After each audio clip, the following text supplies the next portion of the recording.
Hello, everyone. Good evening in Southeast Asia. Good morning to our colleagues joining us from other parts of the world. Good evening, good afternoon. And again, welcome to session 5 of the Southeast Asia Climate and Health Responder course, brought to you by the Global Consortium on Climate and Health Education, based at Columbia University's Mailman School of Public Health, the Planetary and Global Health Program of the St. Luke's Medical Center College of Medicine here in the Philippines, and Healthcare Without Harm, Southeast Asia. Again, I am Dr. Renzo Ginto. I'm the director of the Planetary and Global Health Program of St. Luke's. And again, welcome to session 5, our 5th session dedicated to the nexus of climate change and mental health. Again, congratulations to all of you for making it halfway in the course. You're now beginning the second part, or the third week of this 4-week, 8-session certificate course. And I remember that in the previous sessions, many have been asking questions, sharing their thoughts around the impacts of climate change on mental health. And I told you that we have a special session focused solely on that issue. And now we are going to have it. And of course, we also invited one of not just the Philippines, but also Southeast Asia's pioneers in the new field of environmental psychology. He is an associate professor of the De La Salle University's Department of Psychology. He has been working on many different research projects at the nexus of mental health, psychology, environment for several years now. He is also affiliated with us at the St. Luke's Medical Center College of Medicine. He's currently involved in a project on climate change and mental health that we are currently implementing. He's been a partner of crime for me in many of these different issue areas. And just recently, he was named by the National Academy of Science and Technology of the Philippines as one of the outstanding young scientists of our country, which is a very prestigious honor given to scientists from all disciplines who are 41 years old and below. So without further ado, let's give a warm welcome to our speaker for this session, Dr. John Aruta. John, it's great to have you in this course. The mic is yours.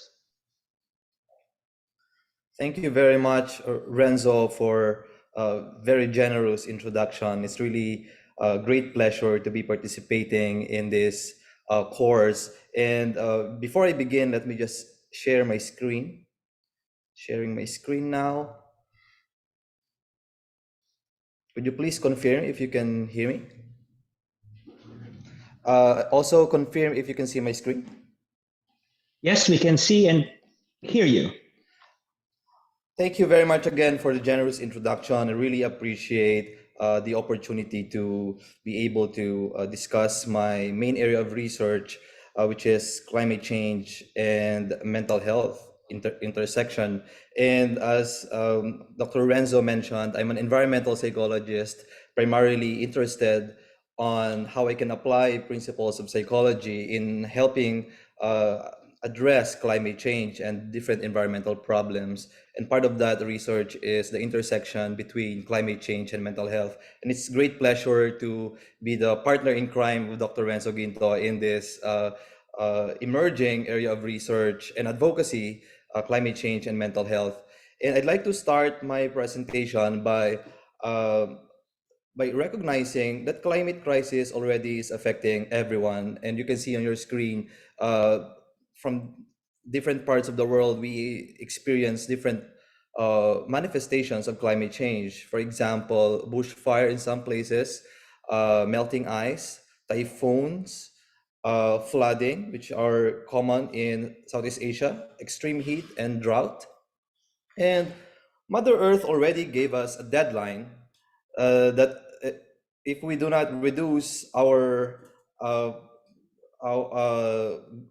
greenhouse gas emission and reduce temperature by 1.5 degrees, that means reducing 50% of carbon emission globally, uh, climate change might be irreversible. Uh, Unfortunately, we're not really on track in reaching that point, and there are some recent assessments that reaching 1.5 degrees, exceeding 1.5 degrees, actually can come earlier than 2030. And in the discussion of climate change and health, there's already a growing discourse on how climate change is affecting health, and you can see on your screen that.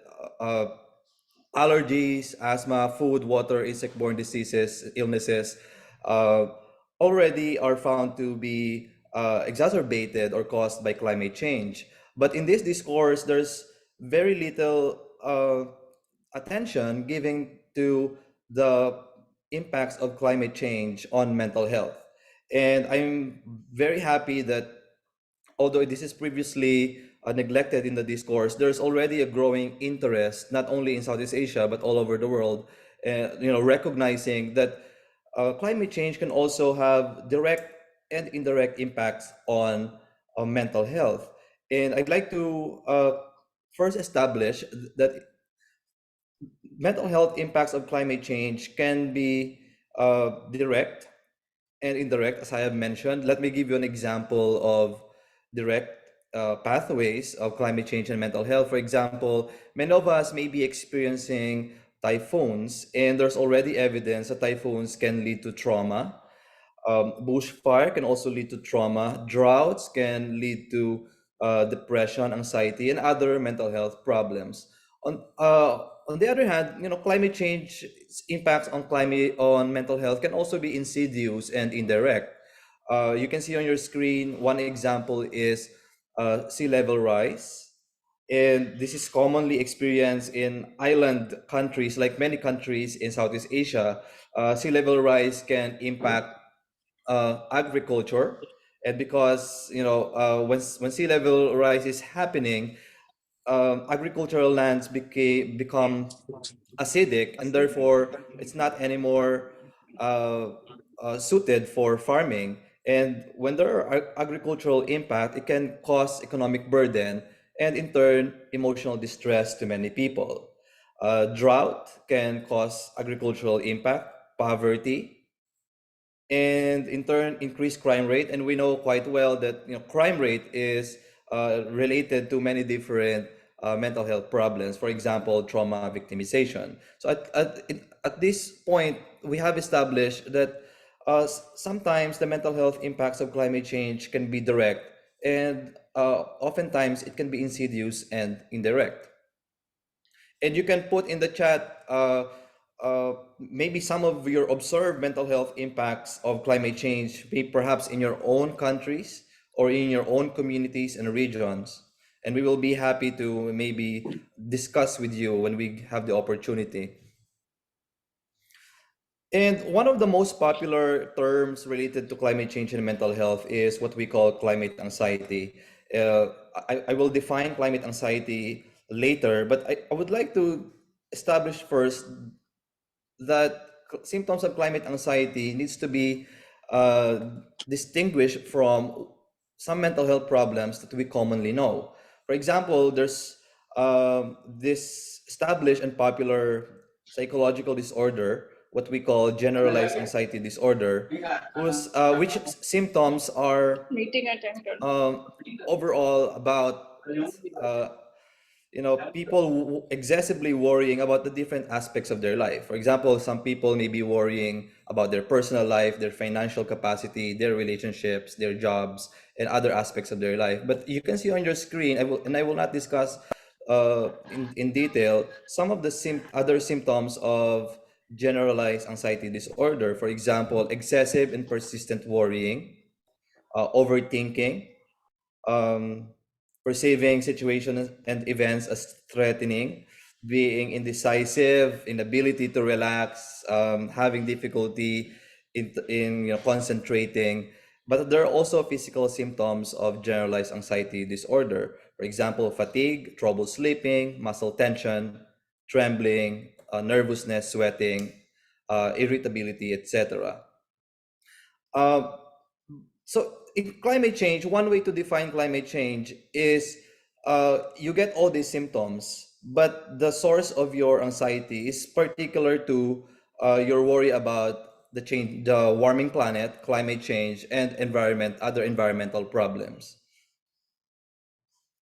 But at the moment, to be honest, climate anxiety is not yet well defined. But there are articles defining climate change similarly with the symptoms of generalized anxiety disorder. The only difference is that the source of anxiety is very particular to climate change. And another way to define climate anxiety is this diagram that you can see on your screen. Climate anxiety is also defined not only as anxiety or worry, but also many other different emotions. So in a way, climate anxiety here is an umbrella term covering many different emotions like feeling powerless, feeling anger because of climate change, hopeless because you feel like there's no more hope in the age of climate change, that there's no way to address this seemingly insurmountable challenge, feeling sad because of the consequences of climate change, grieving because of ecological loss, fear of your future, feeling helpless, and feeling frustrated. So these are many different emotions that can be classified as well as climate anxiety. So at this point, I have discussed with you some of the different ways to define climate anxiety, and I can see in the next coming years that there will be more clarity on how we define climate anxiety. But at the moment, these are some of the conceptualization in the mental health impacts of climate change. And when we discuss climate change, we should not forget the idea of climate justice, because climate justice in the literature was also found to be related to people's sense of mental health in the context of climate change. And when we talk about climate justice, it's quite complex. But one way to simply explain it is who or which country mainly causes climate change and who are hurt the most due to climate change. And I want to explain to our participants the idea that there are global north and global south divide in the world. Global north country are what you see on your screen as countries highlighted with blue. They are generally developed countries. Global South countries, on the other hand, are highlighted with red. They are often underdeveloped countries, often with long history of colonization, and often most vulnerable to climate change. Number one, because of their um, geography, but most importantly, because of their lack of capacity to uh, protect themselves from climate change impacts. And you can see here on your screen that measures from year 1750 to year 2020, they rank the top CO2 emitting countries. And you can see that uh, most of the top emitting countries are coming from global north countries. Of course, with the exemption of China and India, which are recent globally emerging economies. And you can see that most global south countries have very minimal contribution to CO2 emissions. However, despite their very minimal contribution to CO2 emissions, they are the first ones to suffer the most severe consequences of climate change. One popular example is the recent flooding in Pakistan that killed more than 1,700 people, around 500 of which are children.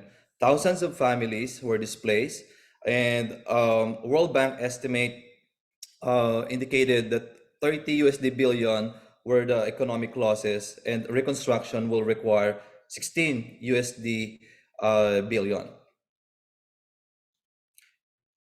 And I'm now looking at the mental health impacts of climate change between global south and global north countries. This paper was published several weeks ago, and they basically rank uh, scores of people from different countries who feel mentally impaired due to climate change. And you can see that people with the highest scores of feeling neglected and feeling impaired because of climate change are coming from global south countries like India, Nigeria, and my own country, the Philippines. On the other hand, global north countries have lower mental health impact scores. And another most recent survey in climate change and mental health literature highlighted that my country, the Philippines, especially the young people in the Philippines, are actually the most climate anxious in the world. They are, they have also the greatest percentage of young people who experience severe and extreme levels of climate anxiety.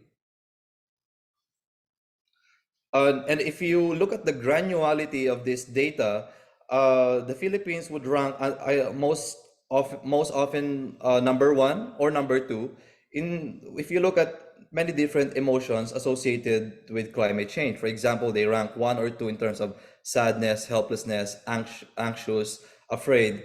There are a good number of Filipinos who feel pessimistic, but it's important to note there's a good number also Filipinos feeling optimistic regarding the future in the era of climate change. Many people also around the world would feel angry, guilty, ashamed, hurt, depressed, despair, and grieving due to climate change, and highlighting that the Philippines would rank number one or number two in terms of the number of people experiencing extreme emotions related to what I just mentioned. And and then zooming into Southeast Asia, and I think this slide is relevant because this is Southeast Asia climate responder course. This slide shows the vulnerability of Southeast Asia countries to climate hazards, and the redder the color of the country, the more vulnerable they are to climate hazards. And unfortunately, Philippines apparently is the most climate hazards of all the Southeast Asian nations.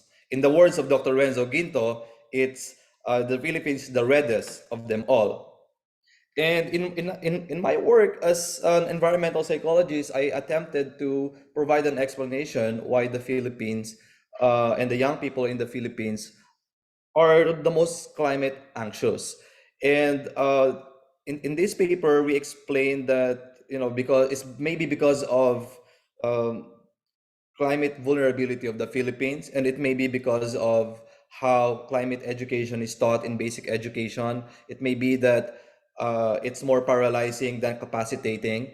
And we also look at the role of social media. The Philippines is I think, one of the top social media users in the world, and social media can either trigger or exacerbate already existing mental health problems, especially those related to climate change.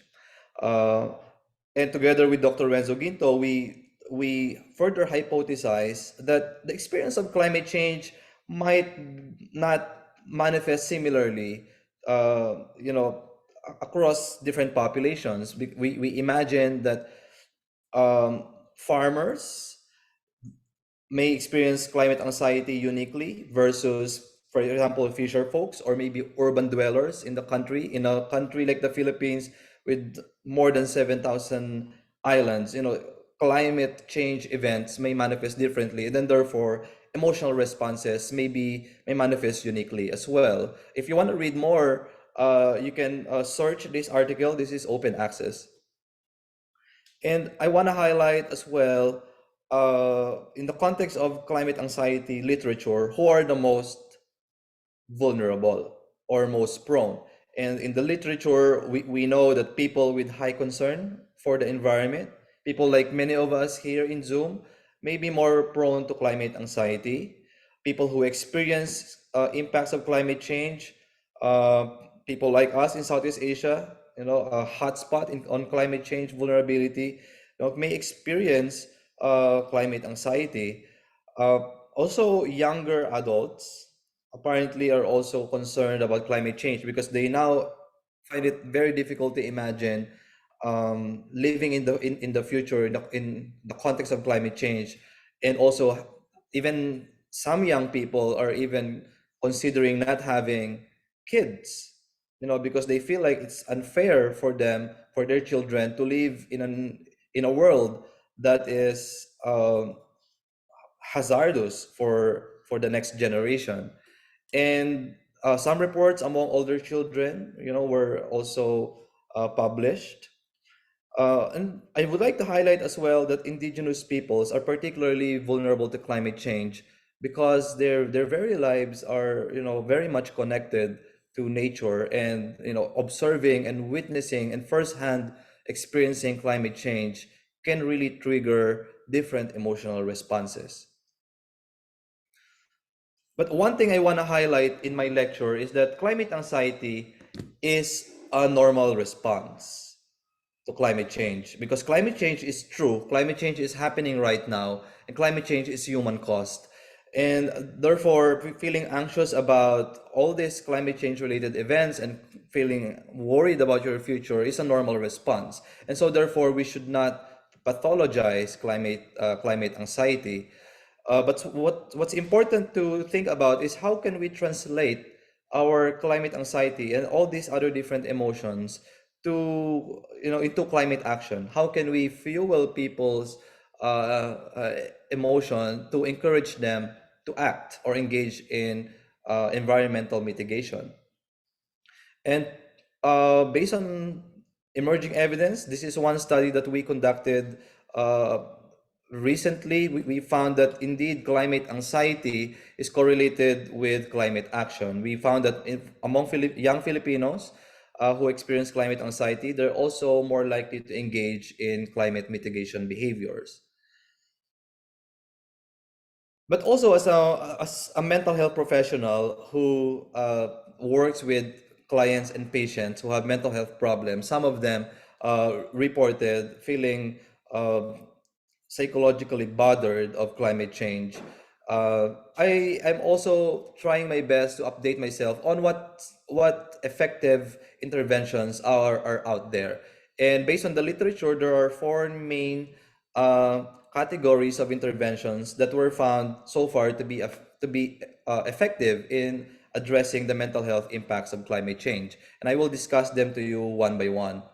Number one is emotional regulation strategies. When young people and children who were taught emotional regulation strategies are very able to manage or cope with climate anxiety. So sometimes in our clients and patients, we ask them to practice focus and deep breathing. I will not over elaborate this, but there are many different resources online that you can access to teach you how to practice deep breathing, perhaps mindfulness exercises, and those who actually practice yoga, benefit from in terms of their mental health. Going for a walk for 15 minutes at least actually was found to be beneficial to our mental health, especially those who experience anxiety in general and climate anxiety in particular. Also, it was found to be effective when you write down your thoughts, because when you write down what's making you anxious, it gets out of your head and it can make anxiety less daunting. Another type of strategy that's been found to be effective was problem-focused action strategies, and uh, these are things that I already alluded earlier. That when you feel climate anxious or you feel all these emotions because of climate change, one way to address that is to translate these emotions into actions. So people who volunteer for climate mitigation, environmental causes, people who participate in advocacies and also do their own maybe uh, scientific venture to help address climate change were found to have lesser negative emotions associated with climate change. And they were able to cope and express all these emotions. It was also found that social connectedness strategies uh, were effective in addressing mental health impacts of climate change. Perhaps building communities of climate change and mental health advocates is one effective way of addressing the mental health impacts of climate change, creating spaces and platforms and opportunities for young people, perhaps in schools, in work offices, and in local communities to come together and have an opportunity to share all this emotional experience, make them feel less alone in their worries about our climate. And the last and important way to address the mental health impacts of climate change is nature exposure. And it was pretty clear in the literature that exposure to the natural world has certain psychological benefits. For example, in clinical trials, it was found that nature walks, several weeks and months of nature walks, were able to reduce depression symptoms of patients with major depression, and some patients were actually able to recover from their mental health problems. It was also found that even during the COVID-19 pandemic, those people who have been gardening at home were found to have better physical health, better emotional and mental health, and even better sleep quality.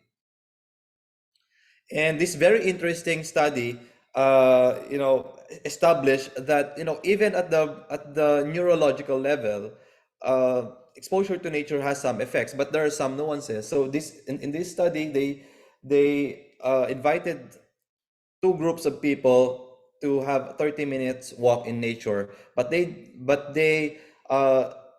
they studied whether having phone or having no phone during the nature walk could have some differences in their brain activity. So what they did is that they created a no phone condition. These are people who walked in the forest, instructed to walk in the forest for 30 minutes and just be fully mindful, focus on the full experience of being in nature. The other group was the phone condition, people who were instructed, yes, to walk in nature, but they were not restricted to use their phones. And after the 30 minutes walk, people from in both groups uh, went through a brain scan.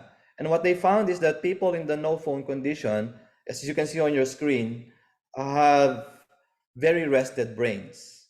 So the redder the images in the brain scan, the more activity in the brain was. And what they found as well is that people in the phone condition, after when they scan their brains after the nature walk, they have very active and stressed brain. Their brains were not rested. So the lesson here is, if you want to reap the benefits of nature exposure, make sure to be fully mindful.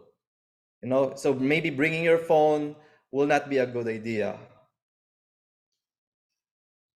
And there are also cross-country evidence on the mental health benefits of nature. You can see here that this is quite complicated to explain because it's a multi-level analysis. But in simple words, what they found is that countries with citizens who have higher levels of well-being and lower levels of depression are also countries where citizens uh, more frequently go to green spaces and blue spaces. Green spaces are, forests, and blue spaces are usually bodies of water. So these countries were found, so these countries with high levels of well-being and more frequent nature exposure are Portugal, Spain, Czech Republic, Italy, and some countries with lower levels of well-being, higher mental health problems, and fewer nature exposure was Hong Kong, for example. So this should give you an idea where to travel if you want to have more exposure to nature. And I would like to summarize my presentation by emphasizing that let's give time to give more attention to the mental health aspect of climate, planetary, and health discourse. And I'm just very thankful to have this opportunity to inform our dear colleagues and participants that climate change and mental health have connection. When we talk about climate change and mental health nexus, let's not forget the historical and structural injustices associated with the issue, and we can gain meaningful insights from the rich experiences of people in the global south and people in Southeast Asia, in relation to climate change. that there can be bidirectional learning between global north and global south countries, and taking climate action, emotional regulation, social connection, and nature exposure are some of the best solutions for climate anxiety based on evidence so far. And thank you very much for listening to my short lecture. I really appreciate. I'll stop here. Thank you very much, John. That was very rich, but also on time.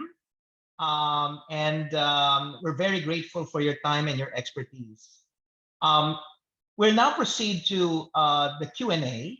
We encourage our co-learners to be using the chat box to ask questions, share their comments.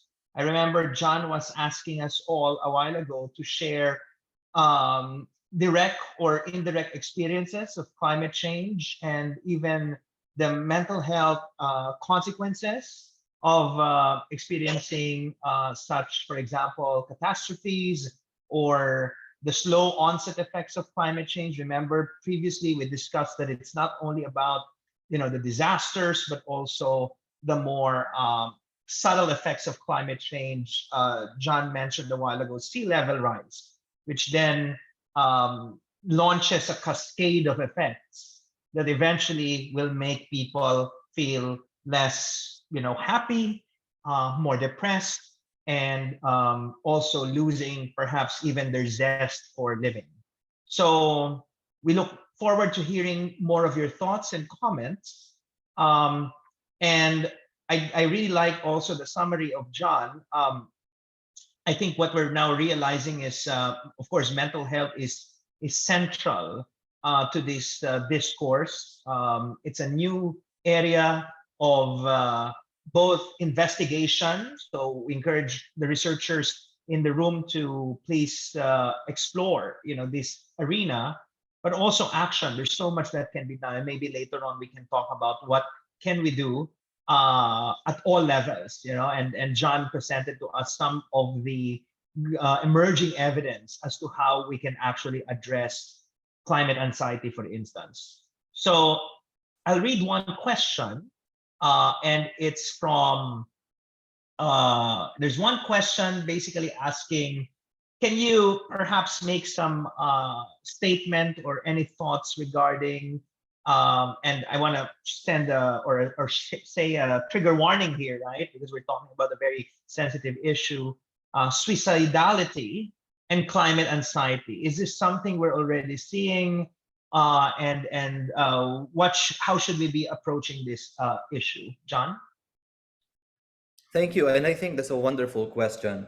So far, we know that there are emerging research on suicide and climate change. For example, farmers in certain countries. For example, there's literature in suicide among farmers in India, and also in other countries. But also, one thing we need to consider is that some climate change can exacerbate already pre-existing mental health problems, and so therefore, many people who already have certain vulnerabilities to mental health problems can have worse symptoms, and then therefore, hopefully not commit suicide. But in societies with very little mental health system or support, I can see rates of worse mental health symptoms, including suicide, increasing.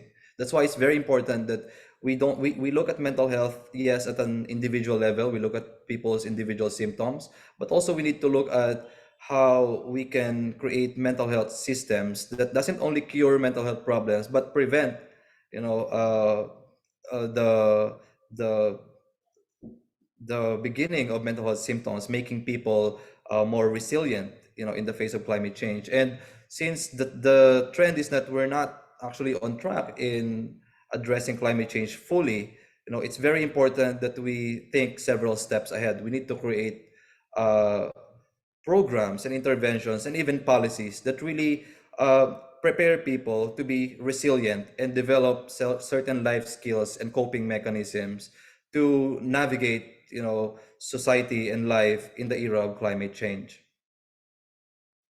Thank you very much, John. And when you were saying we need to even go beyond treating individuals and coming up with mental health care systems. There was a remark here saying, we need to also address issues regarding lack of facilities, shortage of resources, for instance, psychologists, counselors, and psychiatrists. Maybe you can speak a bit about the challenges that we're facing in terms of the mental health care workforce, but those for sure are necessary investments that we must make to enhance the psychological resilience, for instance, of an entire nation like the Philippines. John, any comments on those investments? Thank you. I totally agree that all these factors are really important. We need to look at mental health professional and population ratio, right? In the Philippines, for example, there are around 4,000 to 7,000 mental health professionals, representing 110 million Filipinos. So the ratio is really problematic. But there are recent progress, for example, in our country on the mental health discourse and policies that, for example, the psychology law and the mental health law was recently approved, and it's supposed to provide mental health system and mental health intervention that is accessible to all citizens in the country. But although this is a very important step, we need to see how this will be implemented and how structures will be established. There's also growing mental health discourse and presence of mental health professionals in Southeast Asia. For example, I'm aware that in Malaysia and in Indonesia there's a growing number of mental health professionals. But also another way to think about it is we should have a society where we don't need too many mental health professionals, because we are able to create a society, a system, an environment that is not too stressful for its citizens. Go on. Yeah, I really agree with what you just said. It kind of ties to some emerging concepts around creating a well-being economy, a care society, demedicalizing our approach to our holistic well-being, which includes mental health. A while ago, you mentioned we need to depathologize even the conversation around climate anxiety, because some anxiety can actually be, not really good, but needed, right, to encourage, greater climate action, etc. And you also alluded to, the dire numbers that we have when it comes to mental health professionals. But I guess that's the reason why we have this course, and we included a climate and mental health session, because since we have that scarcity of mental health professionals, I think, and I'm sure you too, every health professional, whether you're a physician, a nurse, a psychologist, should possess some basic skills in trying to provide counseling, information, advice to anyone who will be experiencing climate anxiety. And you can imagine entire communities, populations are going to experience and suffer from those impacts. By the way, I just noticed that we already have crossed the 400 mark for the as of the past 5 minutes. So this is, we're creating a movement here of climate and health responders who are ready to address not only the physical health impacts, but also the mental health impacts of climate change as well. Let me read a few more comments, questions. Someone said, she's appreciating that you highlighted the differences of experience among different sectors and populations, because communities, nations, the world, we're not homogeneous, right? And maybe you can speak a bit more about how climate change is experienced, for example, and the mental health effects are experienced even within a country of 7,000 islands, right?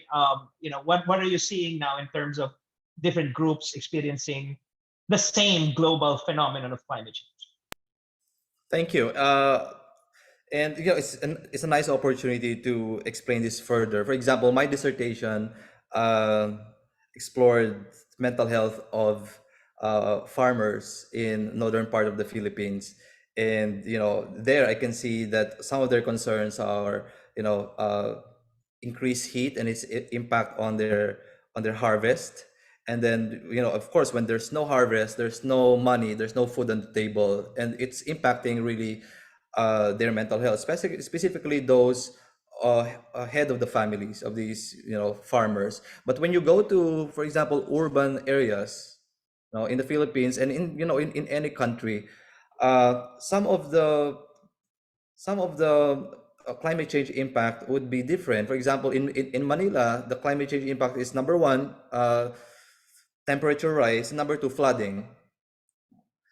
So there could be different and unique emotional response because of this unique climate change events manifesting in these different regions. I can also imagine, for example, in some regions, uh, fisher villages, for example, this could mean acidification of the ocean and less catch of fish, no money, no food on the table. You cannot bring your kids to school, etc., etc. These are all indirect and insidious impacts of climate change. And here in the Philippines, we're very familiar with typhoons. And we know, for example, in 2013, Typhoon Haiyan killed at least 6,000 people. And until now, many of them still don't have houses. Many of them, of the survivors, still are experiencing trauma. Just hearing rains, just hearing, the loud sound of, flash floods already trigger their trauma. So we can also imagine, for example, Inuit tribes, for example, in Canada, when they witness melting ice, right? That's a different emotional experience altogether. But also part of that is because some people have particular strong attachment to place. So your strong attachment to place also explains why you have very strong emotional response to all the environmental changes happening.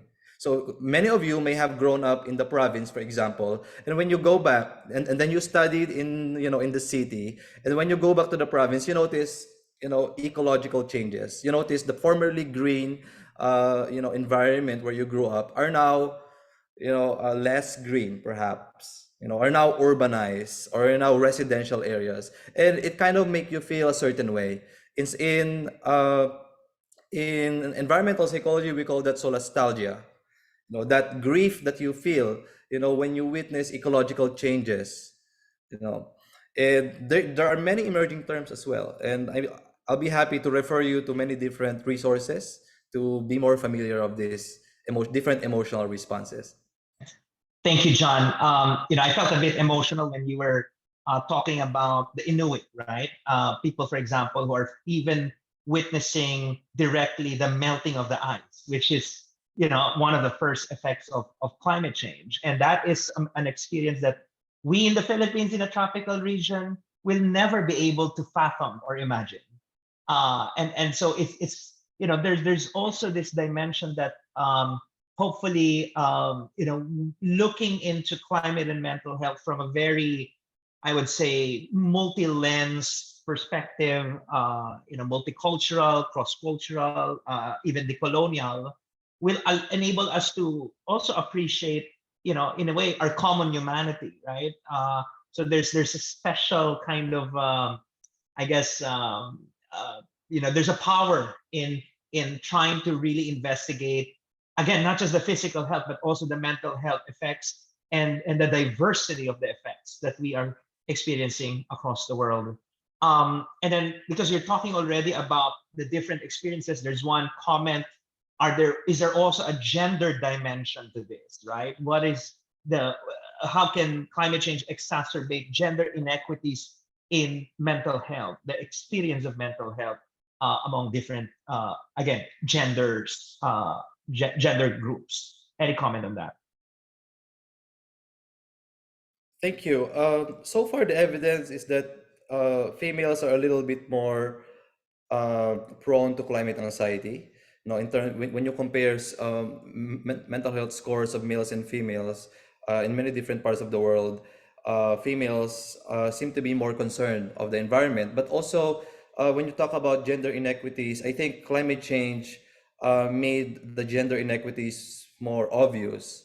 For example, in the context of climate change, for example, if you look at a mother in Africa who needs to access water, and then that means accessing water you need to walk a few kilometers, you know, and also that also means exposing yourself to dangers, and hazards and possible abuse and crime that is less likely to happen if you're a male. So there are definitely those gender inequalities. We also know that climate change is indirectly related to economic losses and country level and family level economic losses. And we know that in an economically scarce environment, females are always at a disadvantage. They're always on the receiving end of physical and emotional abuse and even economic abuse. So it definitely has something to do. Gender inequality and climate change may have sometimes unnoticed and neglected relationship.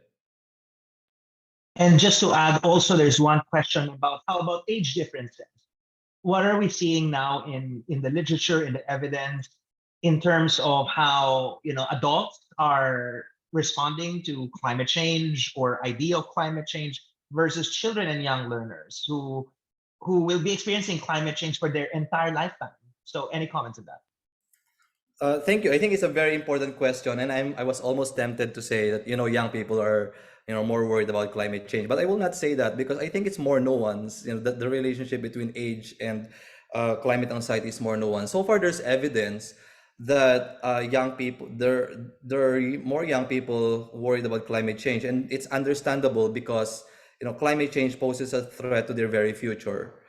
But also at the same time, I think it's a mistake to think that older people are not worried about climate change, because you can see also older people who take a very active stance in climate advocacy.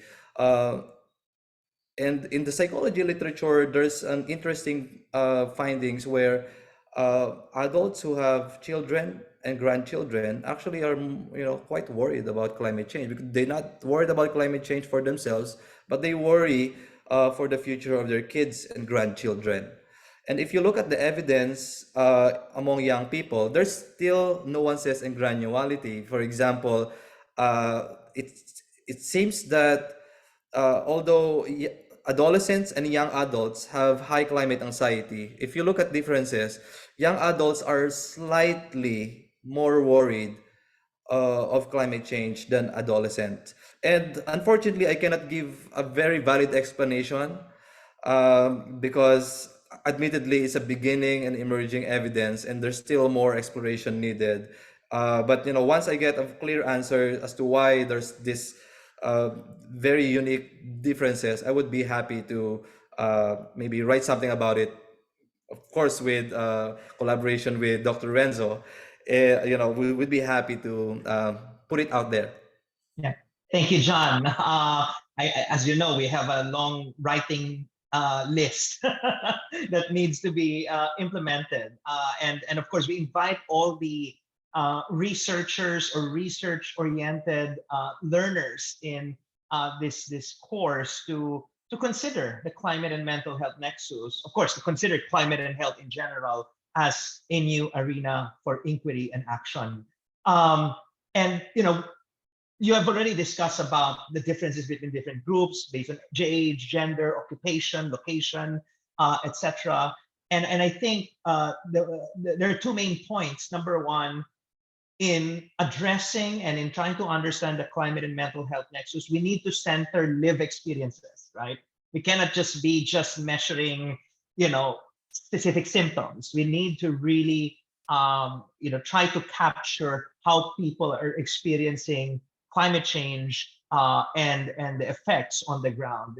But number two, we can only do that through a truly transdisciplinary approach. And there's a very strong role for the social sciences, anthropology, psychology, of course, sociology, and we cannot just be treating this as another epidemiological problem where we only count how many people have the condition, but we don't really try to understand how they experience it on the ground at the community level on a day-to-day basis.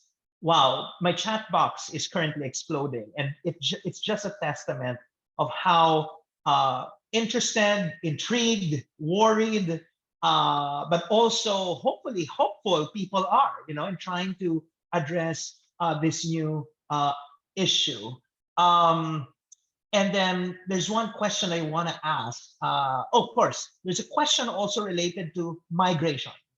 And for example, in session 2, we touched on how extreme weather events like typhoons, flooding can lead to forced displacement of populations. We have seen that in the Philippines and many parts of our country. And then, of course, the slow onset effects like coastal inundation due to sea level rise. People are now moving because they describe their houses being eaten by the ocean. So can you also comment on the mental health dimension of climate-induced migration? Is that something we're already seeing? Thank you. I think that's a very interesting question. It makes me think of many different ideas. But admittedly, in the literature, there's not much studies focusing on the mental health impacts in the context of climate migration. But I can imagine that moving to another country or to another place because of climate change can be psychologically distressing. And what is lacking at the moment is targeted mental health support. Even mental health screening and assessment among climate migrants is absent. When was the last time we hear about climate migrants, and once they move to another country, all their mental health symptoms were assessed and proper and sufficient mental health interventions were provided. So that's one problem. Another problem is, how do we assist them in integrating to the new society? Because integrating acculturation can be a very distressing experience as well, especially if you're coming in as a climate migrant. So these are all assumptions, of course, but I would be very interested to see more explorations and studies on the mental health of climate migrants, and definitely something that is neglected but necessary to be studied. Right. And of course, if we remove climate change from the equation, in the field of migrant health, there's some work already being done on mental health, their experience, access to mental health care services, psychosocial support during the entire journey of migration from point A to point B. So this also should be an encouragement for us to learn from other established sectors, bodies of knowledge, and explore how we can transfer them to, for example, the issue of climate-induced migration. We have around 6 minutes left because we want to also move to the clinical session, which is also a favorite of our many co-learners. John will still be with us because he's going to give the synthesis after the 2 clinical cases. But I want to spend the last few minutes about the solutions, the interventions, the future. You've showed to us that there are at least 4 identified, pathways to intervention: exposure to nature, etc. There's one question about equity in access to green spaces. It's easy to say, oh, everybody just go outside and expose yourself to greenness. It's good for your mental health. It's also good for your physical health. But for example, you live in a slum area in Manila or in Jakarta, or let's say in in impoverished communities. How can we, in a way, what sort of approach should we be doing to make sure that there's also a consideration of equity and justice in the way we are intervening and addressing climate anxiety? Thank you. I think it's a very good question, and I totally agree that the reality is that those who have resources are able to access, you know, quality nature experience, you know, especially among those living in urban areas. Um, but one solution, because I'm teaching environmental psychology at De La Salle University, and in part of our course is we're talking about urban planning. And urban planning is really one key element here, because there, in terms of mental health, the suggestion is for every 3 to 4 kilometers, there should be, you know, a green space and blue space that people can access for free. You know, because it's coming from the assumption that frequent exposure to nature, you know, is beneficial to mental health.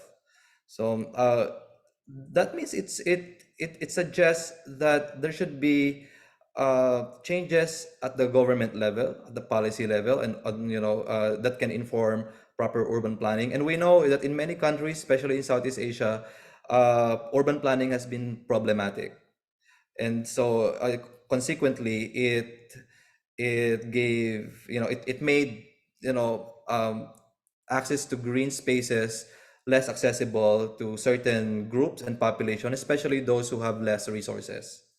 So therefore, development in, you know, uh, what I see is, you know, further development should happen um, outside the already highly urbanized cities.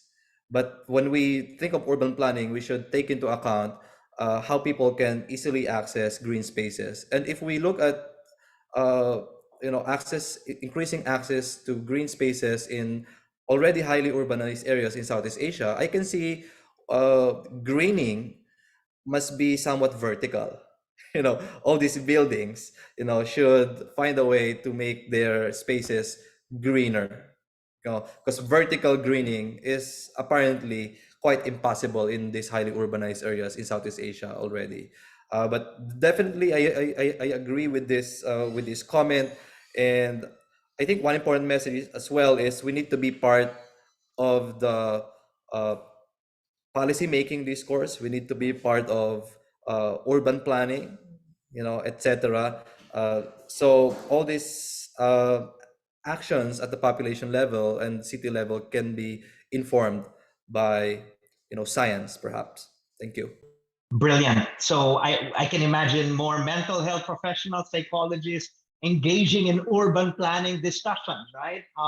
And basically, this requires a truly cross-sectoral approach. The food system, for sure, also has an important role to play. Environmental conservation, among others.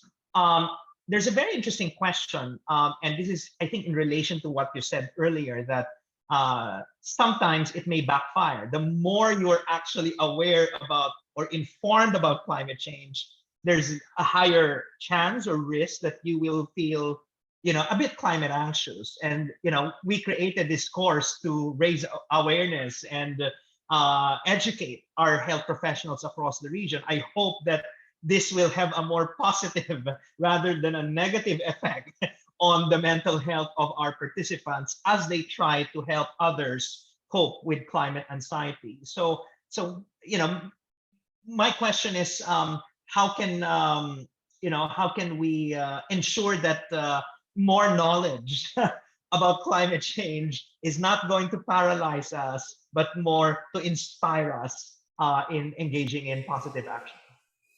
Thank you. You know what? Honestly, personally, I don't worry too much if people feel anxious because of their knowledge of climate change, because that will definitely drive them to engage in climate action. What worries me more really is when people are apathetic, you know, despite the knowledge of climate change, you know, and then therefore not doing anything to help address, you know, climate change and, you know, the future of young people and their children. That's what worries me more, you know. So, you know, it's like what I emphasized earlier. You know, it's okay if we feel climate anxious. That's normal. Climate change is really threatening us and even our humanity survival and even planetary survival. No, so it's only normal to feel anxious. No, what is not normal, and we should, I personally would feel angry if, you know, there's not even any emotional reaction despite this reality.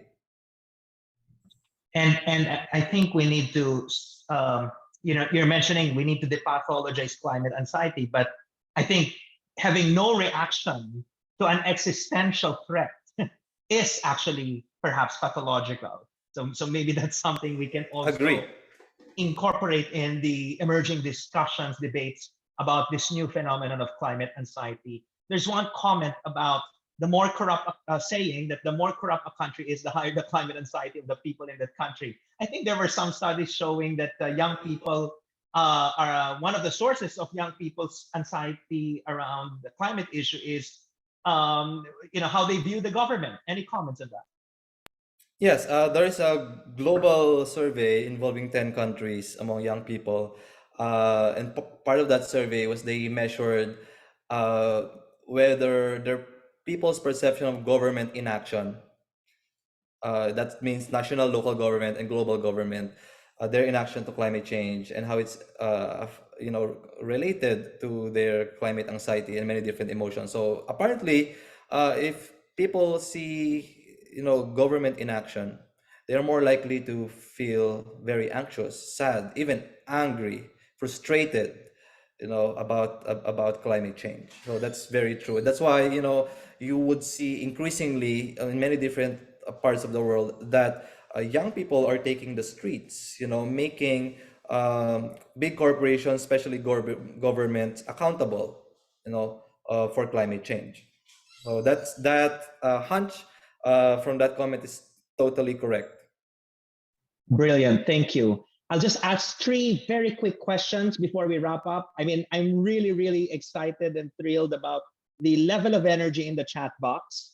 Someone even said this recording, this session should be a required material for everybody who wants to address climate change. That's a very positive feedback.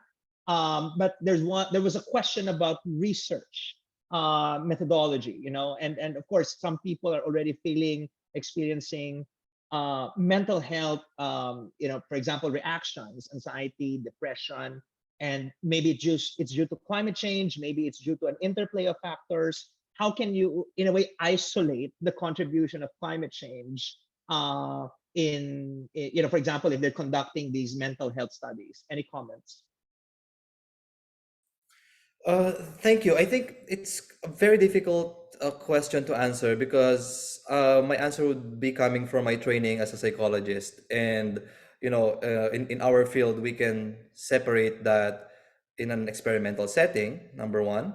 If we can control all these, possible extraneous variables that can come into play, we can also do that statistically. When you do analysis, you measure all these different sources of anxiety and ensure that only climate change can explain variances on climate anxiety. But also there are other approaches like qualitative approaches perhaps would give you very clear narratives on how climate change can directly or indirectly explain climate change. And this is the beauty of interdisciplinary research, as well as using borrowing tools from neighboring disciplines, for example from social sciences. We can gain a lot of insights from social sciences and for all these interdisciplinary, transdisciplinary collaborations. Yeah, but again, warning is that my answer is limited to my training as a psychologist, and I'm admittedly only beginning to learn from interdisciplinary collaboration, thanks to Dr. Renzo Ginto's opportunities to really work together on this nexus. Yep. I hope I answered the question. And the feeling is mutual. I only took one psychology course back in college, and just talking to John, it felt like you already read the entire textbook. So and more, because again, this field is very new. I'm not sure if there are already textbooks written about climate anxiety. Maybe Dr. John's future book will be one of the first. And I promised two last questions. I think we've talked a lot about sources of vulnerability. Who are the populations that are likely to be more affected? But maybe you can also comment on protective factors, resilience factors. How can so far, what are the studies saying as factors that reduce your risk of climate anxiety? And I think you mentioned a few, but maybe you can elaborate. Yeah, thank you. Okay, that is actually one big gap in the climate change and mental health literature yet. We're not yet, we don't have a very rich knowledge yet on the risk factors to climate anxiety, admittedly. But we can gain insights from already existing literature on mental health. And what we know on the literature on mental health is that number one, social support is a very important protective factor against mental health problems. So if you have family members, friends that listen to you, whenever you're emotionally distressed, that's already one important factor. And your capacity to actually cope in your previous mental health and emotional concerns. So many of us already feel distress in the past, and the coping mechanisms that hopefully the healthy coping mechanisms that we have developed and equipped ourselves with can be used as tools this time to help you cope with the current and future mental health concerns. There are also protective factors. For example, we know resources is a protective factor. If you have resources, you have more options to on how to take care of yourself, as well as presence of mental health interventions and systems. And this is very critical because some people have better access to mental health interventions, while on the other hand, some people have very little access, or they're not even aware that mental health is real, or mental health is something that uh, you can actually address, or there are available interventions. I even have relatives who are not aware, for example, that they already are experiencing mental health and they can actually access mental health. Unfortunately, there's really socioeconomic barriers at present, and even stigma. And we know in Southeast Asia, many countries are still quite very conservative for many different reasons, and sometimes that plays a role on mental health stigma. Yep. Thank you. Thank you, John. And I think it boils down to making sure that the basics are there, employment, education, good social networks, mental health care systems, etc. So those are very important points. My last question is, you mentioned something about climate justice, that at the heart of this discourse around climate and mental health is climate justice. And maybe you can give us some closing words for this segment on how a climate justice approach can actually move the needle in this climate and mental health discourse. Thank you. And I think there's already increasing recognition that that there should be climate justice, that people from mainly global south countries who have very little contribution to greenhouse gas emission, at you know, but face the most severe consequences of climate change should be given more support, by resources coming from global north countries. And this is part of the current active discussion on loss and damages. And you remember, Dr. Renzo, we're talking about how do we take into account loss and damages on mental health? How do we, number one, measure that, and how do we take that into account in the discussion on loss and damages? But also, when we talk about climate injustice, it's not only about global north, global south, but also it's an issue of intergenerational justice. That we need, when we talk about climate change, we need to talk about the how we are putting at risk the future of young people. That these young people have nothing to do with climate change, and yet their future is threatened, by climate change. How do we make it fair for them?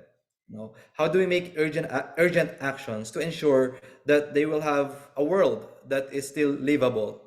you know and I think that should be part of the discussion. And fortunately, there's a very strong and active discussion on that topic already in the field of psychology, where I am most familiar to.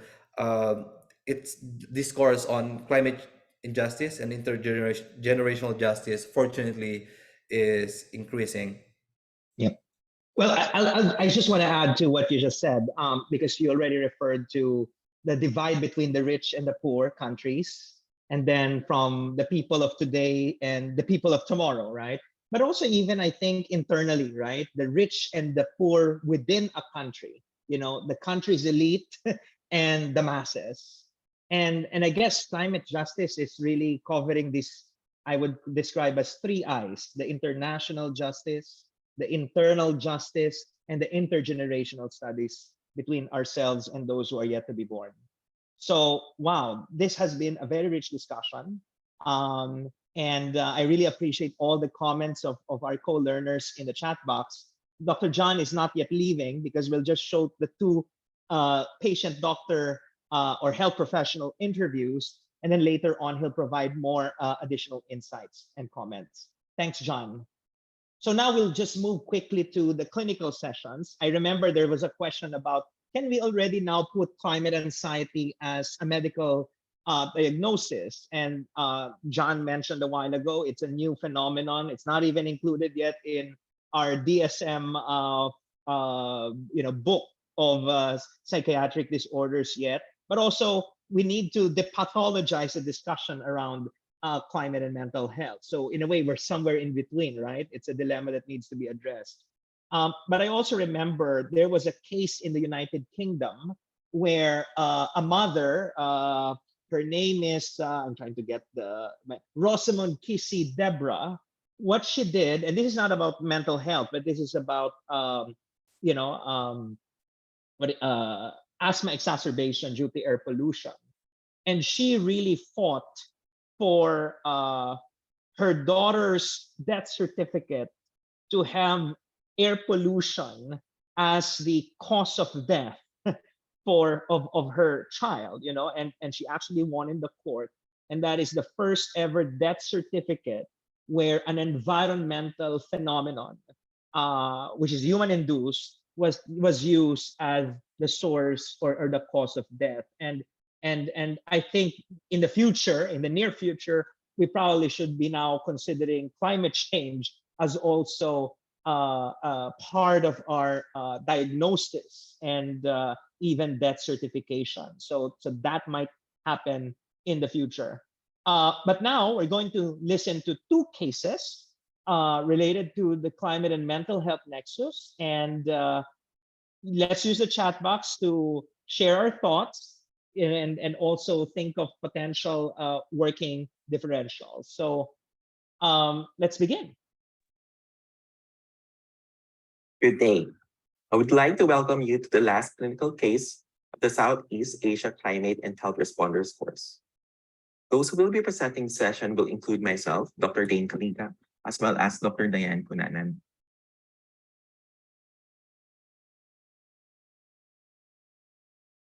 This case is about Lin Ho, a 19-year-old female. Her height is 150 cm, weight of 41 kilograms, with a BMI of 18.2. LH is a 19-year-old female, Vietnamese, currently a 10th grader, living in Ho Chi Minh City. She migrated from the coastal belts of the Mekong Delta River, where they had a smallholder farm. However, hundreds of meters of the coastal belt had been lost to sea level rise, hence, they were forced to migrate to the city. Lin and her family have faced poverty throughout life since then. In one of her science classes, she had an episode of breathlessness, accompanied by chest pain and heart palpitations. The episodes have been recurrent, which prompted consultation. Patient LH was seen at a public outpatient clinic at Ho Chi Minh, Vietnam. LH exhibits a dysphoric mood with noted slowed speech. LH appears responsive, but fatigued. I, Dr. Dane Calica, will be playing the role of the doctor, while Dr. Diane Cunanan will be playing the role of the patient. Hey, Lin Ho, I am Dr. Dane Calica, and I will be your attending physician. Can you please tell me what brings you to the clinic today?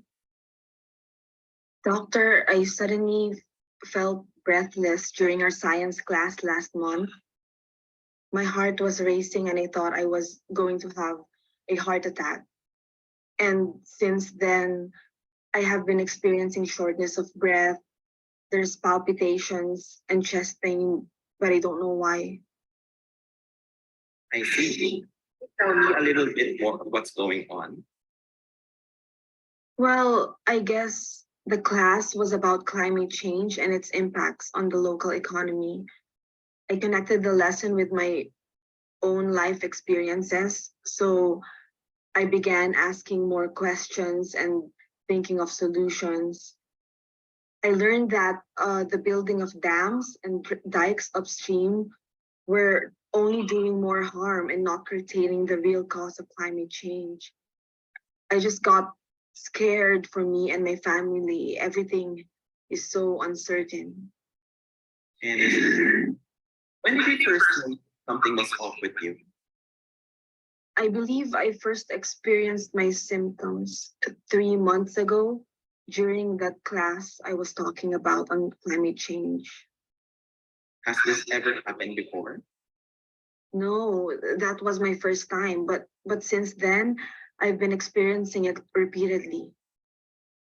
Where in your body does the symptoms primarily manifest? I feel the pain all over my chest. How long again have you been having these symptoms for? For the past 3 months since that science class. How often do you have these attacks in a day? It happens like twice a day, especially during weekdays. I think most of the attacks happen in school. How long does the symptoms last? It lasts for, I don't know, 10 minutes or so. Okay. Can you describe more of the symptoms you're experiencing? How is the chest pain? It's like a sharp stabbing sensation on my chest. How about the palpitations? Yeah, for the palpitations, I feel like my heart is pounding so loud and I feel restless. And how about the shortnesses? I also have trouble breathing during an attack.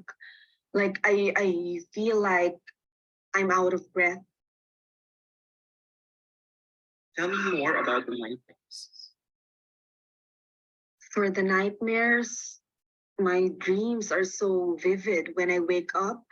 Sometimes I feel some trembling, like I feel frightened and sad because the nightmares keep on coming back. Have you done anything better or worse? I'm not sure. Like the chest pain and breathlessness starts suddenly, even if I am just sitting. Although I do feel a bit better after 10 minutes. Any other symptoms that you noticed? Other symptoms, well, during the last time it happened, I did feel a bit dizzy, but it did resolve with some rest. I think overall, I became more stressed because the lecture had me worrying. Before that science lesson, I didn't have much interest with my classes the past year. And I just feel so tired every day. How is your sleep? How is your sleeping record? I sleep, I think, for about 14 hours. I do find it hard waking up in the morning. I just push myself to go back to school since I have to graduate soon. Like, I'm way behind my years. I'm a 19-year-old 10th grader. When again? My chest pain and breathlessness, I think they happen randomly. Although I think it happens when I'm emotionally overwhelmed. Understand. Are any members of your family or friends or contacts sick or experiencing the same symptoms? No, no. I'll ask a few other questions. Have you taken any medications at home? None. I sometimes take this herbal medicine, Tuoknam. That's it. Are you suffering from any chronic medical conditions? No, although I haven't sought consultation with a doctor for the past 10 years. Do you have any personal or family history of mental illness, such as depression, anxiety, or bipolar disorder? I'm not sure. Have you had any surgeries? No, What do you usually eat in a day? in a day, I often go to school on an empty stomach, so I've gotten used to it. After school, sometimes we eat pho noodles for lunch and dinner. Since our family got destroyed from our farm got destroyed from the rise in sea levels, we didn't have enough income for all of us. Do you smoke or drink alcohol? No, doctor. May I also ask if you are using cannabis or any other illicit drugs? Not for me. Who do you live with now? I live with my parents and 4 siblings. May I also ask what was and what is your current living situation? We used to live on a southwestern coastal belt on the Mekong Delta, where we had a smallholder farm.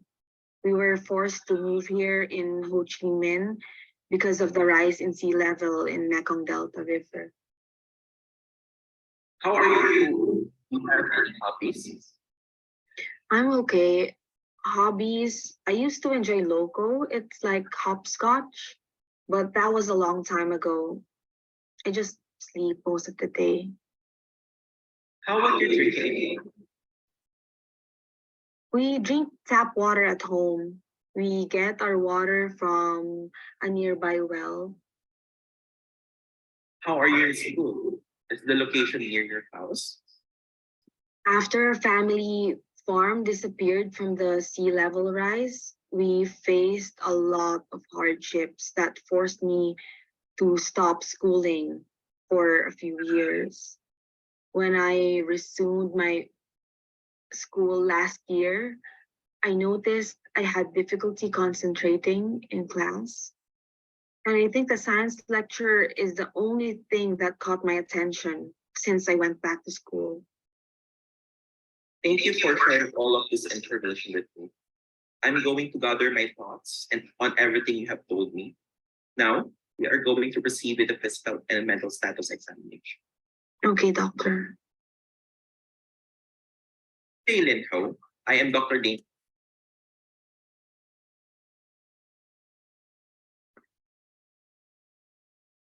We are now going to talk about the physical examination of LH.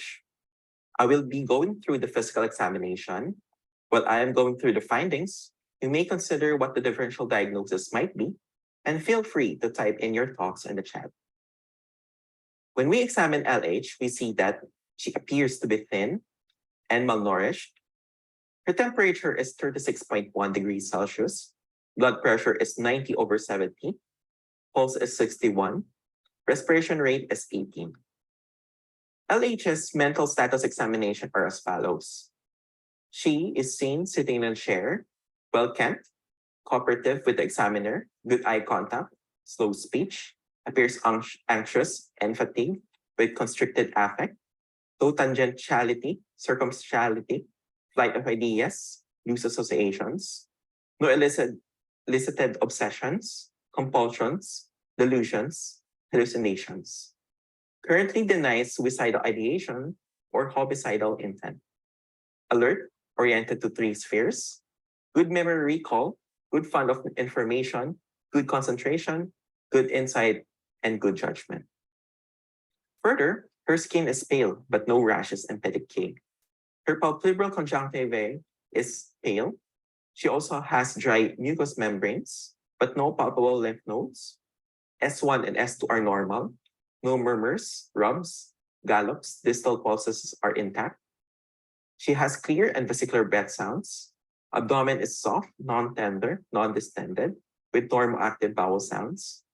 Her nails are noted to be brittle. On the other hand, range of motion is full in all extremities, with no joint swelling or tenderness, or cold hands and feet, with a capillary refill of more than 2 seconds. On neurological examination, the patient's cranial nerves are intact, 5 out of 10, strength in all extremities with normal reflexes.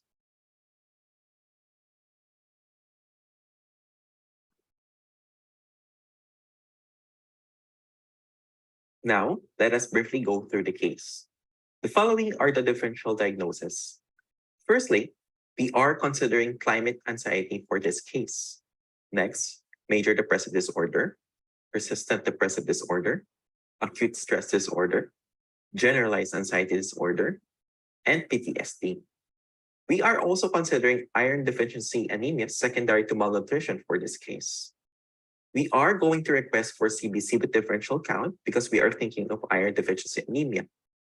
You can also use the DSM-5 ER, the latest version of the DSM, to guide us with our assessment.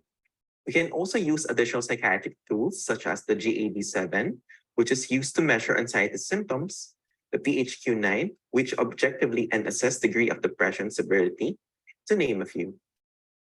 And after considering all the information from art history and physical examination, we assess the patient to have, first, climate anxiety with depressive features. Second, iron deficiency, anemia secondary to malnutrition.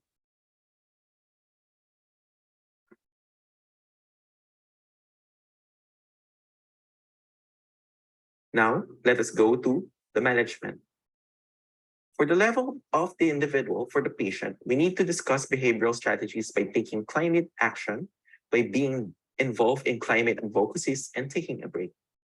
We should also employ emotional coping strategies by acknowledging the patient's fears. We can suggest mindfulness activities to the patient, such as offering them the patient mindfulness applications available for free in the phones.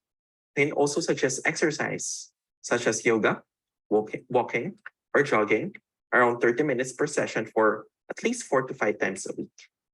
Further, we can suggest nature-based activities such as nature walks, nature journaling, gardening. And moreover, we can make the patient explore potential hobbies and offer her to join support groups. On the other hand, to approach climate anxiety at a larger scale, there should be a validation of climate anxiety and eco-anxiety measures and hope-related strategies should be employed.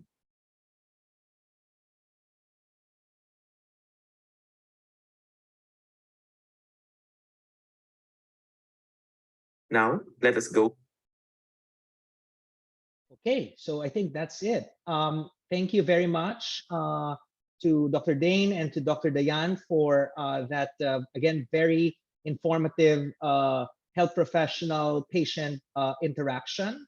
I think what I gleaned, and of course later on Dr. John will be giving a synthesis, is that when we're addressing a mental health problem, it can also allow us to address physical health problems like the anemia that was mentioned. And I noticed in the chat box, it says one of you said treating iron deficiency could also really help in this case. So we need to look at the patients from a more holistic view. So thank you again. Now let's have the second case.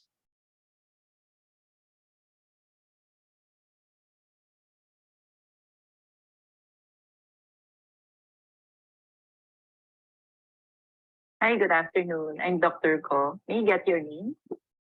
Hi, Doc. I'm Noor Aziza. You can call me Noor. Hi, Noor. It's nice to meet you. How old are you, and may I ask where you're from? I'm 40 years old and I'm from Kuala Lumpur. All right. Thanks for giving that info. So what brings you to the clinic today, Noor? Doc, I'm having a hard time sleeping at night. I keep waking up in cold sweat and from nightmares. Last night, my dream was about my youngest son getting swept away in the rain. This type of dreams have been occurring more often over the past few months. I feel like I should have done more to protect my children.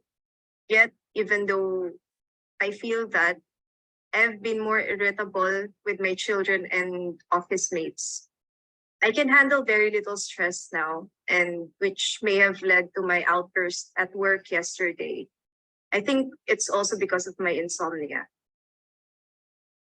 Okay. It sounds like you're having such a tough time. I'm very sorry to hear that. But if it's all right with you, can you tell me more about it? Like, how did it happen and when did it start? I haven't been sleeping well since the flooding happened in March. We lived in a low-lying area, so we barely made it out safely when before the floodwater rose rapid. We're used to preparing for the annual northeast monsoon, but this time it was different. As we're trying to escape, my youngest son was almost swept away. We were able to relocate, but anytime I hear rain or thunder, just get a sinking feeling in my stomach. Thoughts about that experience come back, and I really can't control these thoughts. Sometimes I can picture flood when I close my eyes, and that makes it even harder for me to sleep. I'm very sorry to hear that, Noor. I can only imagine what you must have gone through during that time. So when did you first notice that something was off? You mentioned that you had insomnia and then you were also irritable at work. So could you tell me more about that?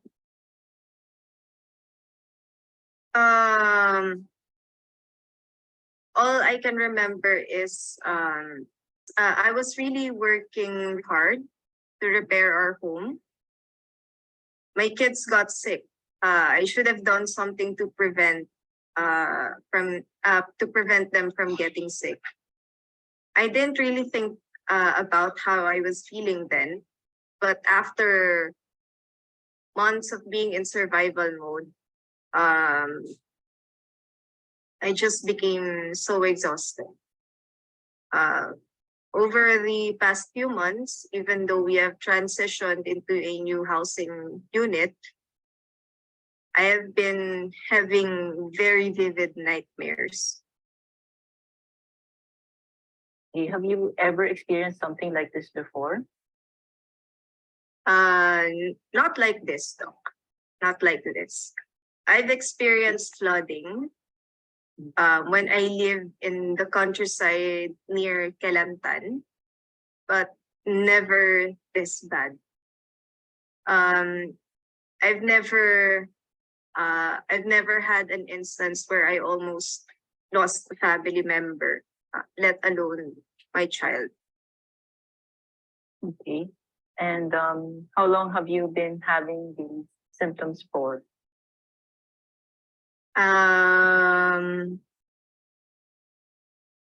I've started having these symptoms 2 months ago.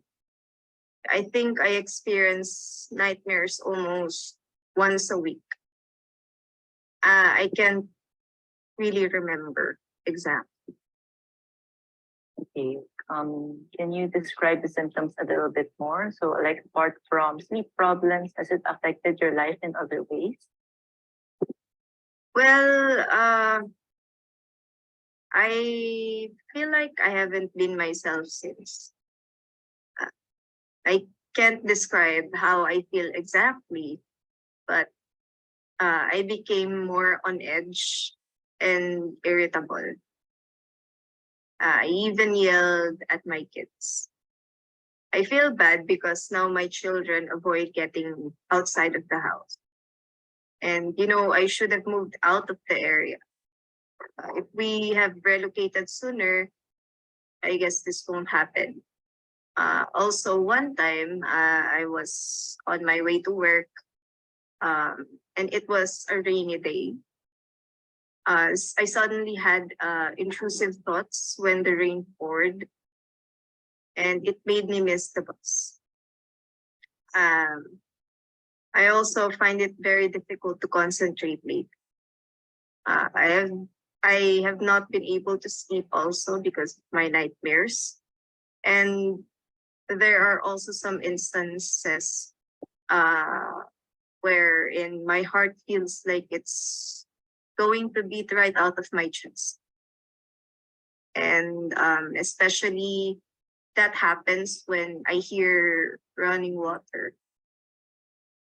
And it was so intense that I thought I was having a heart attack. Okay, thanks for telling me that, Noor. It couldn't have been easy. It seems that whatever you're experiencing now and what you experienced before has affected your life in so many different ways. So that being said, have you noticed any other new symptoms apart from the changes in mood, apart from the difficulties in sleeping? I've had more headaches than usual. I also feel bloated sometimes, and I have occasional abdominal pain. And sometimes I have constipation, and then other times I have diarrhea. Okay. Have you tried taking any medications for whatever you're experiencing? Uh, I tried taking melatonin for my insomnia. Okay. Could you tell me the dosage of melatonin and how often you take it? 3 milligrams though. Once before I try to sleep. Okay. So do you have any chronic medical conditions or any other medications that you take apart from melatonin? No, doc. Okay. Do you have any personal or family history of mental health conditions? No, doc. Have you had any surgeries in the past? No, doc. Earlier you mentioned your work. Can you tell me more about your work and what's your relationship like with your coworkers? I work in sales. And then last week, my company held a team building. It's in a beach resort, but I didn't join them. I realized after my sudden outburst at work that it's best not to join. And plus, I don't feel like going to the beach. Okay. So, Nora, I'm afraid to ask, do you have any vices such as smoking, drinking, or use of illicit substances?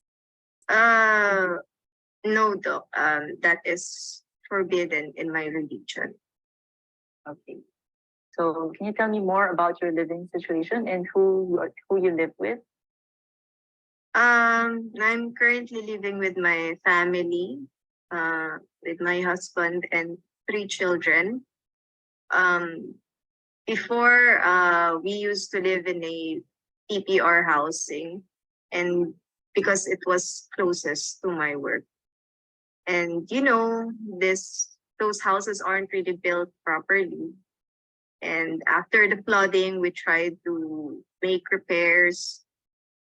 But we realized that the living conditions were unhealthy and possibly dangerous for my family. And we are unfortunate. We are fortunate that we were able to move into a different housing unit after living in an emergency shelter in the aftermath of the storm. Okay. Is your current location now a flood-prone area? I don't want to know, Doc. But we rented a room on the 4th floor of the apartment. Okay. Thanks for volunteering all that information, Noor. Thanks for being open with me. So I'll just do a physical examination if you don't mind.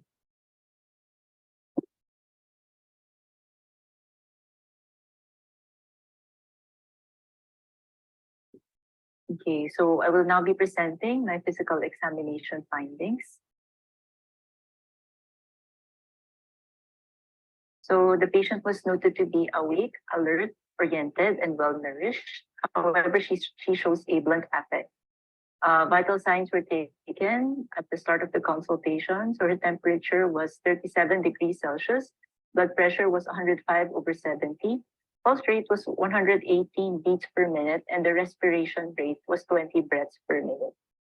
Neurological findings showed that cranial nerves 2 to 12 were intact, 5/5 motor strength in all extremities, no sensory deficits, and normal reflexes.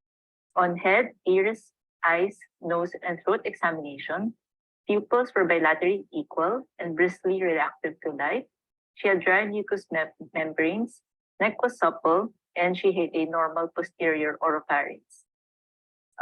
For the skin examination, there were no noted rashes nor petechiae.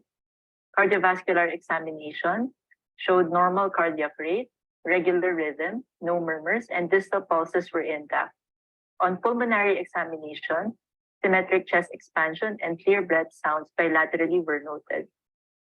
On abdominal examination, the abdomen was noted to be soft, non-tender, and non-distended, with normal active bowel sounds. Musculoskeletal examination showed full range of motion at all joints and no joint swelling.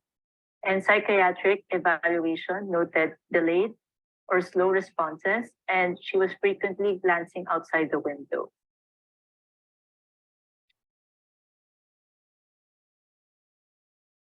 These are the following salient features of this case. We have a 40-year-old female office worker from Kuala Lumpur, Malaysia, who presented with the chief complaint of difficulty sleeping due to nightmares.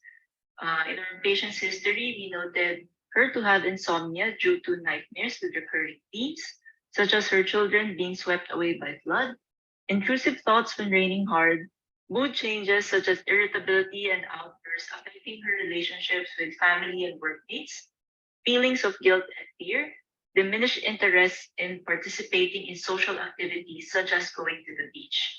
On physical examination, we noted her to have blunted affect, delay or slowed responses, and frequent glancing out of the window.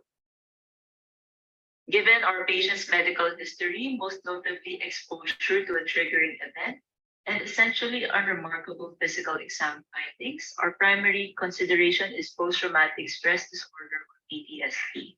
So these are the diagnostic criteria for PTSD according to the DSM-5. PTSD may occur in people who have experienced or witnessed a traumatic event. It may affect mental, physical, social, and spiritual well-being and is characterized by the following features. First is exposure to a traumatic event, which could involve either directly experiencing the event, witnessing the event, or having the event happen to someone close to them, such as a close family or a close friend. Intrusive thoughts associated with the traumatic event, avoidance of stimuli associated with the event, alterations in mood or cognition after the event, alterations in arousal and reactivity associated with the event, such as hypervigilance and exaggerated startle response, significant distress or impairment in important areas of functioning, such as social and occupational. The duration needs to have been more than a month, and it is not attributable to substance use, medication, or another medical condition. In the patient's case, we can say it has affected not only her sleep, but as well as her life in many different ways. So other differentials that can be considered in this case, but are slightly are, first, acute stress disorder, which has similar features to PTSD. However, the duration is more than a month, therefore the diagnosis is PTSD. Second, we have generalized anxiety disorder, which is characterized by a history of anxiety across a wide variety of circumstances and situations. However, in the patient's case, her symptoms and triggers are related to a specific event in the past. Next, we have depression, and though patients with PTSD can also have depression, at this point, the patient does not yet meet the criteria for clinical depression. Next, we have panic disorder, which is characterized by frequent and unexpected panic attacks, even when there is no clear danger or identified trigger. However, in our patient's case, the trigger can be traced back to a traumatic event. That's why PTSD is a more applicable diagnosis. And finally, we have substance use disorder. However, since she has no medical history of substance use, this is a lot less likely. The management of this patient includes both pharmacologic and non-pharmacologic measures. First, we need to identify and align the goals of treatment with the patient. And some treatment options we can consider are cognitive behavioral therapy, which involves identifying negative thoughts and emotions and working with the patient to change these. Exposure therapy, wherein patients confront their fears in a safe environment with a therapist, helping them reduce fear and avoidance. Part of the intervention is to identify the triggers and help the patient find ways to avoid them or manage and work through their reactions to the triggers if avoidance is not. Pharmacologic interventions can also be started depending on the severity of the case, clinical improvement, and patient preference. SSRIs such as escitalopram can be considered, starting with 5 milligram half tablet daily for the first week and then 1 tablet daily afterwards. Follow-up can be done after 1 month. In all of these cases, it is very important to demonstrate empathy and compassion towards the patient and to see them as allies and partners in their health and well-being. Thank you for your time. Thank you very much, Dr. Gail and Ella.